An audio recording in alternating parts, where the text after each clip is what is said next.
So you do not think President Tinubu has done the right thing, or is at the driver's seat in terms of decision making over security situation in this country? No, he hasn't.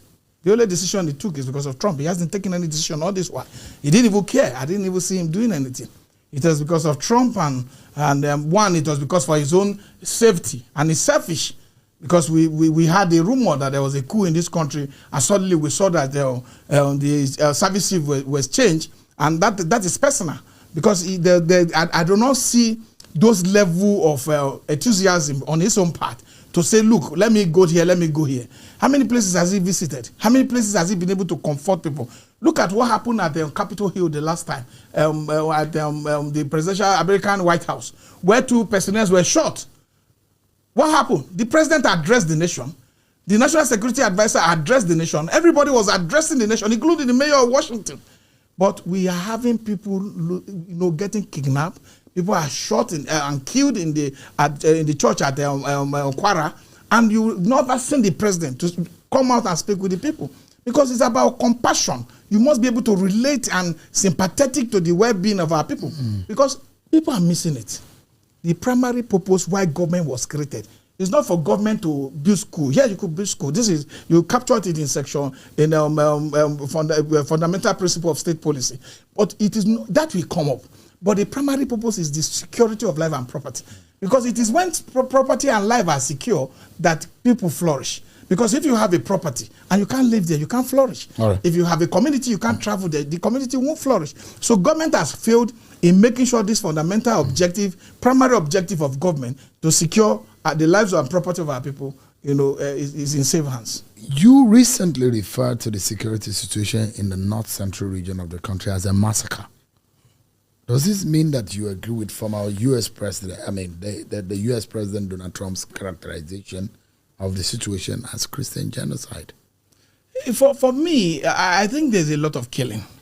And I think the killing is one-sided, to be sincere with you.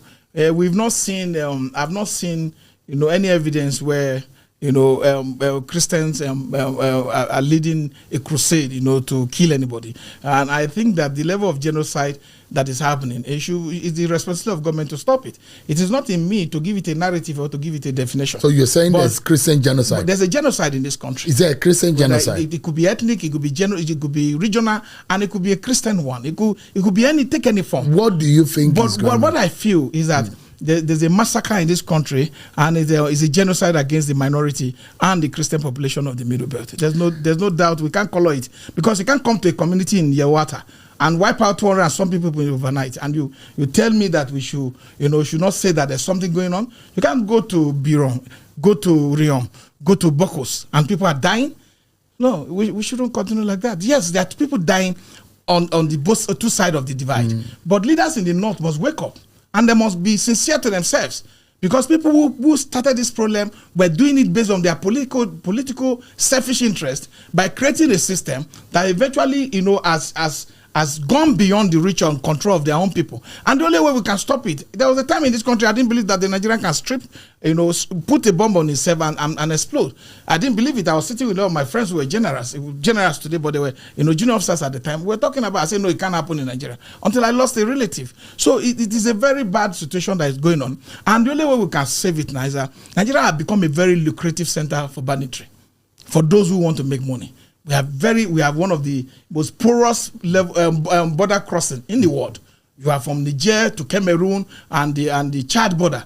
People are just crossing. I mean, so it comes to the point that some of your friends are in Washington, D.C., and they are the ones pushing the Trump administration that there is Christian genocide and that this government is killing Christians.